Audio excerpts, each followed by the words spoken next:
toi avec Transformers 2 pour le personnage de Shia LaBeouf. Ouais.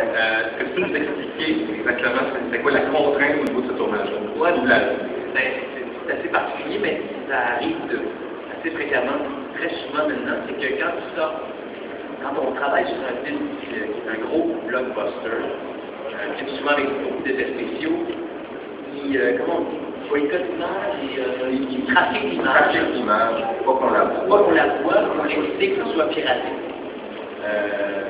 Parce que, c'est plate, mais au Québec, au Canada, il y a beaucoup de piratage, fait que il y a une espèce de psychose qui s'est créée avec un genre de, pas de psychose, mais de paranoïa plutôt. Et puis, quand on ouvre le film, on voit rien. Fait que Transformer, on voyait rien. Et même le gars qui a écrit, qui a traduit le film, qui a adapté le film, des fois, il ne savait même pas de quoi vraiment ça parlait, parce qu'il entendait get in, mais il ne savait pas get in dans quoi. On monte dans une échelle, on monte dans un char, on monte dans un moment donné. Ce film-là, je pense, va atteindre un niveau, parce qu'on en avait vu. Moi, je faisais une petite voiture dans Transformers et je ne l'ai jamais su avant d'aller le voir au cinéma. Je suis un coaster, je ne sais pas si c'est il y a aucune idée que je doute, je sais, je lis du texte, et à un moment donné, justement, il y a une phrase, watch out, it's coming.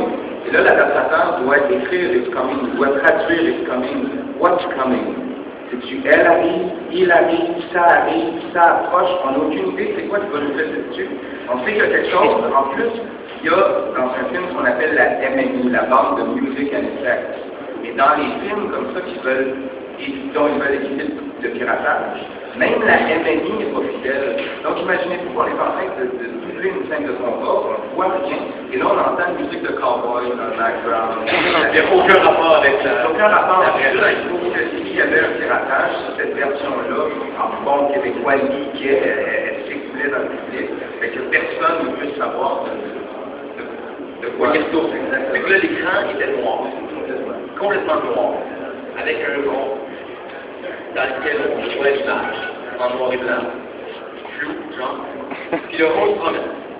Là, tu s'en vas ta bouche du gars quand tu parles, mais tu vois pas la face du gars, tu vois juste la bouche pour essayer de coller avec l'image, puis oups, le rond s'en va, puis là, oubliez ça, là, les robots, jamais, on a vu. Un orteil de robot, là, c'est ça pour éviter le piratage. Mais ça devient des fois assez compliqué. Indiana Jones, ça n'a pas à faire. On voyait rien parce que Spielberg ne voulait pas qu'il y ait de fuite quelque part. Fait que demander du travail dans des conditions qui sont un peu précaires, tu sais, il faut aller assez vite. Fait que c'est ça, là. Souvent, on va essayer à l'interlope, on appelle ça, c'est l'interlope, c'est le visionnement final, où il y a une vraie copie, où il y a le client qui est là, souvent qui vient des États-Unis, des fois qui parle pas français, mais qui est là quand même pour voir au travail, pour voir comment le travail a été fait. Puis là, tu t'aperçois s'il y a des choses qui manquent, s'il y a des choses qui sont des erreurs, des trucs, puis là, bon, tu as souvent 1 ou 2 journées pour corriger le dire avant que la copie s'en aille. Mais ça, des fois, c'est quoi évident? Des films que vous traduisez. Vous avez de la chance d'aller au cinéma, allez-vous l'avoir en français ou en anglais? Ça dépend. Ça dépend du film, ça dépend. Ça dépend du film, ça dépend pourquoi on va le voir. C'est sûr que comme disait Martin, à quelque part on passe nos semaines, nous autres, au cinéma. Ça ne veut pas dire qu'on est, comme dans le cinéma, on est assis, on regarde un film, puis on rentre dedans, puis c'est sûr qu'on travaille dessus.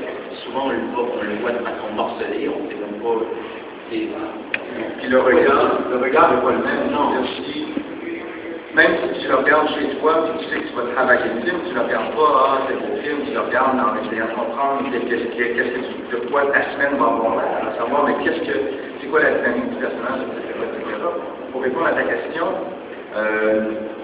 moi, oui, ça arrive que, notamment en animation, que je vais vouloir aller voir ce que j'ai fait au cinéma. Parce que je trouve ça le fun de voir le résultat fini. C'est capable de pas trop d'avoir un recul, de juger. Ça dépend encore de projet. Ça dépend des projets. Il y a des projets. Je pense qu'un projet qui je parle pour moi, mais un projet qui me permet de m'oublier et d'oublier mes chances avec qui je travaille, c'est un projet hallucinant. Et ça m'arrive des fois de moi-même ennuyer le doublage. Mais c'est sûr que quand le film part, ben, c'est sûr que je travaille. Et comme n'importe quel interprète, je pense qu'on devrait toujours peaufiner, améliorer, refaire. Ça pourrait être meilleur. Et en doublage, malheureusement, c'est un des médias, je pense, qui est littéralement opposé au théâtre. Par exemple, tu répètes, je joue pas très longtemps. Ben, le doublage, c'est l'inverse. C'est-à-dire, tu répètes pas, tu l'as pas vu, tu le regardes une fois, tu classes dedans, tu essaies d'être vrai, puis tu peaufines du mieux que tu peux, puis rapidement, tu es rendu à autre chose. Est-ce que vous avez déjà reporté pour ça, moi, là, en anglais? C'est ça pour les Simpsons ou... On a rencontré la gang des Simpsons quand ils sont venus à Just for That. Oui, ça fait ça pour les Simpsons. Oui, exactement. Et donc, la gang des Simpsons québécois avait rencontré la gang des Simpsons américains. C'était très surréaliste. Oui, c'était assez surréaliste parce que là, tout le monde se demandait, ben, donne-moi la voix d'œuf, donne-moi la voix d'œuf. Et c'est quand même des monstres de l'animation, quand j'arrive devant la oui, tu fais comme aïe, c'est comme des tronches, tu fais comme oh.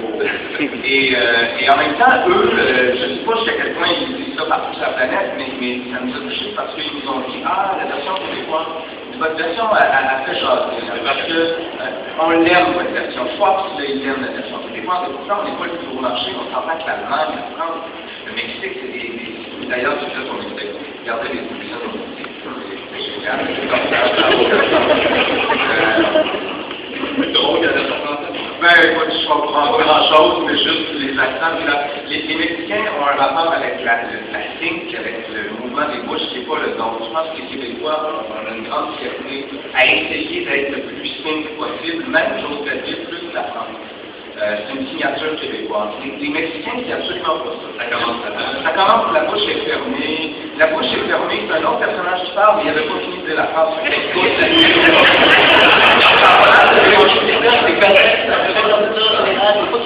juste que c'est comme et ils font ça même sur les téléromans et les scènes qui c'est un autre acteur qu'on voit qui parle, mais c'est toujours la voix de l'autre, c'est pas vous avez un épisode préféré. Quel épisode préféré là, le même que vous avez aimé, vous avez adoré Oui.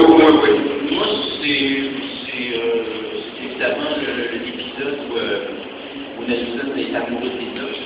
Vous l'avez vu, il y a comme un épisode où on le voit vraiment plus dans toute sa fébrilité, sa grandeur, puis en fait on découvre que maintenant vous voyez qu'il y a une forme, c'est comme quelqu'un de studio qui ensemble.